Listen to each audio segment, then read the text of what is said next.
Bonjour tout le monde, aujourd'hui nous voilà de nouveau avec Nathalie Candiolo, médecin généraliste avec une spécialisation en gynécologie. Aujourd'hui on vous propose le thème de la poitrine. Qu'est-ce que la gynécologue ou la sage-femme va venir vérifier sur la palpation mammaire? Bon, alors la première chose, c'est le cancer du sein. Ok. Voilà.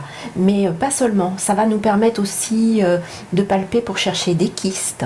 Parce que vous avez les glandes mammaires qui peuvent se gonfler d'eau et faire comme une petite balle de tennis rénitante.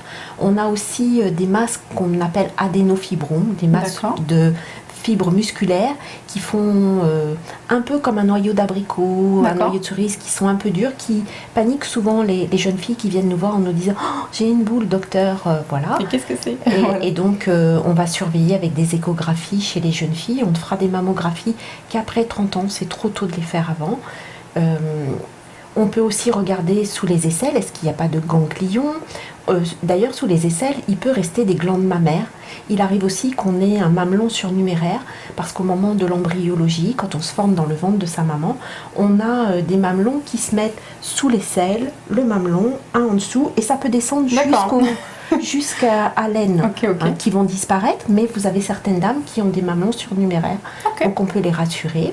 Ça se retire un mamelon surnuméraire? Il y a un intérêt ou on le laisse? Alors on peut le retirer si jamais il avait la mauvaise idée d'avoir un écoulement de lait au moment de l'accouchement. Oui, d'accord. Voilà, donc là on l'enlèverait. S'il est là, il pourrait y avoir un écoulement de lait dans le bras. Oui. D'accord, très intéressant. Et puis on peut aussi avoir sous les bras des problèmes de petits furoncles, parce qu'on a rasé, parce qu'on a épilé.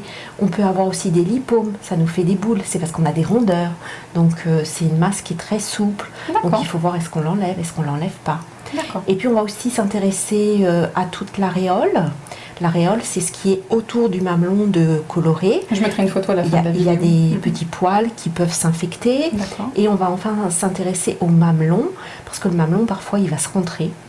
Parfois, il est déjà rentré depuis toujours. Parfois, il n'est pas très développé. Le mamelon, c'est le bout du sein? Oui, c'est ce qui permet en principe l'allaitement. D'accord. Mais chez certaines dames, le mamelon qui se rentre et qui ne ressort pas, ça peut être un signe de cancer. D'accord. Si on se met à saigner à ce niveau-là, ça peut être un signe de cancer.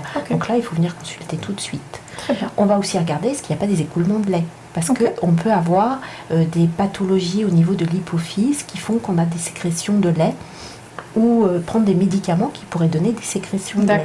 Donc voilà, on regarde plein de choses quand on regarde les seins. Et on demande aussi de se déshabiller parce que avec l'œil, on va regarder. Oui. Est-ce qu'il n'y a pas une rougeur? Est-ce qu'il n'y a pas un eczéma qui ne guérit pas? Signe de cancer.